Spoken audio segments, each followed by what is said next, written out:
পুকুরে নামছে কুমির। স্থানীয় এক বাসিন্দা তা দেখার পরে আতঙ্ক ছড়িয়েছিল দক্ষিণ চব্বিশ পরগনার কুলতলি ব্লকের ময়রাচক গ্রামে। মঙ্গলবার সকালে বন দফতরের কর্মীরা প্রায় 5.5 ফুট লম্বা কুমিরটিকে জাল দিয়ে ধরে ফেলেন। বন দফতর সূত্রে খবর, ধৃত কুমিরটিকে সুন্দরবনের গভীর জঙ্গলে ছেড়ে দেওয়া হবে। সোমবার কুলতলির বাসিন্দা দিলীপ দলুই দেখেন তার নিজের পুকুরে নামছে একটি কুমির। সঙ্গে সঙ্গে তিনি পুকুরের জল ছেঁচে ফেলার জন্য একটি যন্ত্র বসান।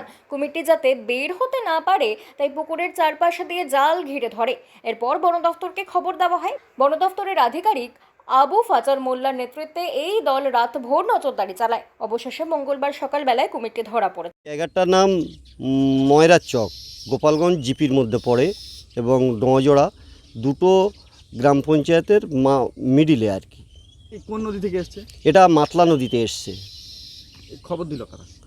এখানকার লোকেরা খবর দিয়েছে। আমরা দেরান্দার এসে কুমিরটাকে সবার সহযোগিতা, পাবলিক এবং আমাদের স্টাফ সবাই সহযোগিতা করে কুমিরতে জালটা দিয়ে কুমিরটা ধরা হয়েছে।